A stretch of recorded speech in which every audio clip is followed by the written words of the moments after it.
السلام عليكم ورحمة الله تعالى وبركاته. مساء الخير خواتاتي، كي راكم دايرين؟ ان شاء الله كامل تكونوا بخير وعلى خير وانتم تشوفوا في هذا الفيديو تاع نهار اليوم ان شاء الله كما راكم تشوفوا رجعت معكم فيديو جديد وبداية جديدة مع سنة جديدة 2026. اليوم ان شاء الله كما راكم تشوفوا راح نشارك معكم فيديو مهم بزاف للمبتدئات. راح نبداو من الاساس كيفاش ناخذوا المقاسات الصحيحة باش نخرجوا الباترون الأساسي خطوة بخطوة. هذا الفيديو مخصص للمبتدئات من الصفر. كما وعدتكم خواتاتي ندير معكم دروس وغادي نعطيكم بعض النماذج من الدروس الأساسية اللي غادي تخدموا بها. غادي نطلب من كامل المتتبعات والمستفيدات أنهم يحاولوا يتابعوا الدرس الأساسي ويعطوه الاهتمام ويتابعوه بتركيز وكل أهمية. وهذه الرسالة نوجهها لكامل الأخوات اللي مهتمين بهذا الدروس. من تكون دروس أساسية تكون صعوبة الدرس الأساسي يكون مهم، ولكن تكون فيه بعض التحويلات وكل ما يتطرق للموديلات وأنواع القصات وانواع الاكمام. وهذا يتطلب وقت. ما نقدرش خواتاتي نعطيكم كلش في حصه واحده، وما نقدرش نعطيكم كلش في فيديو واحد. خواتاتي نتمنى تتابعوا الدروس من الاول للاخير وتركزوا معايا خواتاتي باش هكا كامل تفهموا. غادي نشرح لكم بالتدقيق وغير بالعقل باش كامل تفهموا. ما تنساوش خواتاتي غير ديروا جيم وتبارطاجوا الفيديو باش يطلعوا هكا كامل اخوات يستفادوا معنا. مرحبا بكم كامل خواتاتي. هنا كيما راكم تشوفوا راح نحتاجوا قلم ونحتاجوا هكا دفتر اللي غادي تدوا كي تدوا القياسات تسجلوهم فيه وتابعوني خواتاتي، وان شاء الله كامل غتولوا محترفات. نبداو بسم الله على بركه الله. هنايا عندنا الماركه تاعنا. انا جبت الماركه، تي ما عندكش الماركه ديري على اختك ولا ميمتك ولا ليك، ولا طبقي هذه الطرق اللي غادي نديرهم على الماركه. انا هنا كيما راكم تشوفوا بسم الله على بركه الله. اول حاجه نبدا بها نحزم الماركه تاعي. انا حزمت الماركات، هي اللي غادي ترفدي عليها المقاس هي اللي غادي تحزميها، ميمتك اختك انتي بنتك. المهم اول حاجه نحزموا الخصر تاعنا. وثاني حاجه هنايا نجو من اعلى منطقه في الرقبه كيما هكا لعند وين ما درتي هذاك الحزام باش هكا تدي طول الخصر، وهذا يسمى طول الكورساج ولا الطول الاساسي. وهنا القياس اللي تلقايه كتبي لونغور ولا كتبي طول الخصر. صاي.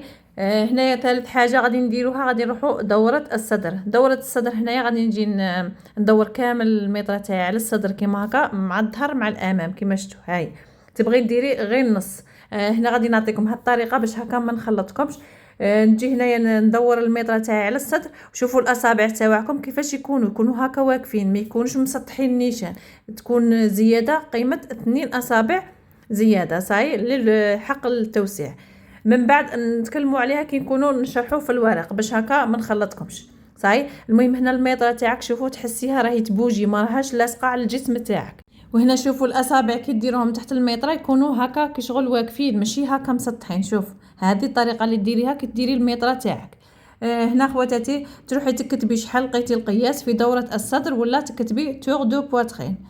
من بعد هنا نروحوا للرقبه. هنا الرقبه كذلك بنفس الطريقه ديري 2 اصابع هكا. شوفوا يكونوا هكا بهذا الشكل هذا دايرين، وتكون الزياده ما تكونش هكا مسطحه. صاي. نتمنى ان شاء الله تكونوا فهمتوا. الطريقه راهي واضحه، راني نشرح لكم غير بالعقل خواتاتي. اللي ما فهمتش كاش حاجه تكتب لي في التعليق راح نجاوبكم. هنايا كما راكم تشوفوا بعد ما دينا اخذ القياس نتاع الرقبه، دروك هنا حنديروا طول الحلامه. الحلامه هنايا شوفوا خواتاتي نتوما كي تكونوا تدوا القياس نتاع طول الخصر عينك تكون على الحلامه شحال فيها باش هكا تدي القياس خطره واحده. هنا الحلامه شوفوا هنا ديت من اعلى منطقه في الرقبه. راكي نتيا تعبري للزبونه تاعك مثلا عبرتي طول الخصر وعينك راهي على الحلامه شحال فيها. طول الحلامه نحتاجوها في لي بانس، من بعد نحتاجوها هذه صاي باش هكا انتي خطره واحده كي تكوني تدي القياس نتاع الزبونه تشوفي الحلامه شحال عندها وتكتبيها كذلك. صحيح خواتاتي. هنايا كما راكم تشوفوا بعد ما دينا كامل القياسات دروك نروحوا للخصر.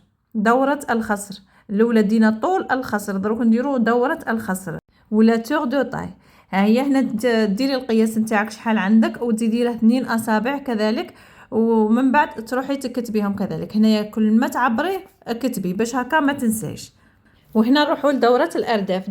دورة الأرداف كذلك ديري 2 أصابع زيادة كيما هكا، وكي تحسي الميطرة تاعك راها تبوجي ما تخليش الميطرة تاعك هكا لاصقة على الجسم تاعك. هنا تكتبي دورة الأرداف ولا تكتبي تور دو ليونج. صاي خواتاتي، نتمنى ان شاء الله كامل تكونوا فهمتوا معايا. من بعد هنايا شوفوا ندو الطول الكلي، الطول الكلي تاع الزبونه تاعنا من اعلى منطقه في الكتف حتى للرجلين لتحت هاشاكم. هيا شوف، هنا راني صورتها لكم هكا باش تبان لكم غايه. من اعلى منطقه في الكتف تهودي على الحلمه وتهودي الطول الكتف. هنا خاص الزبونه تاعك تكون واقفه نيشان على استقامه واحده، ما تكونش محنيه، ما تكونش هاوده هكا، تكون واقفه على خط مستقيم.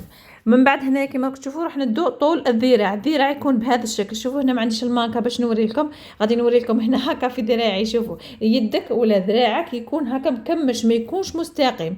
ما ديريش يدك على الطول تاعك هكا نيشان، ديري ذراعك تكلي تكمشيه شويه هكا تقوسيه.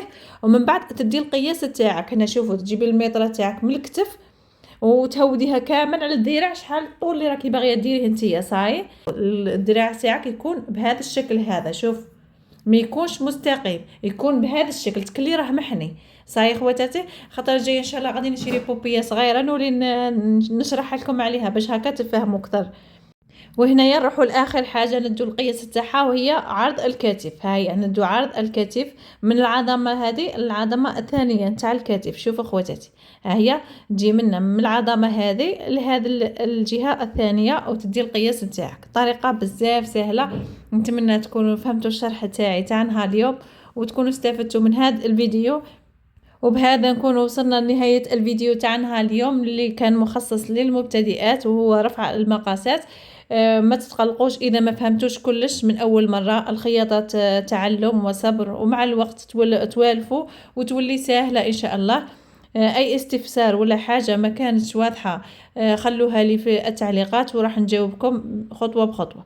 ما تنسوش اللايك والاشتراك باش نكملوا الدروس من الصفر حتى للاحتراف. والدرس الجاي ان شاء الله راح يكون تكملة للباترون الاساسي. ربي يوفقكم كامل، نشوفكم قريب ان شاء الله، ونقول لكم تهلاو في روحكم. ما تنسوش ديروا جيم للفيديو باش هكا يطلعوا كامل اخواتي يشوفوه ويستفادوا معنا. اذا لقيت تفاعل كبير في هذا الفيديو ان شاء الله نكمل معاكم سلسلة دروس الباترون من الصفر خطوة بخطوة حتى تولوا تخدموا وحدكم. نقولكم تهلاو في رواحكم، نتلاقاو في فيديو اخر ان شاء الله، ومع السلامة.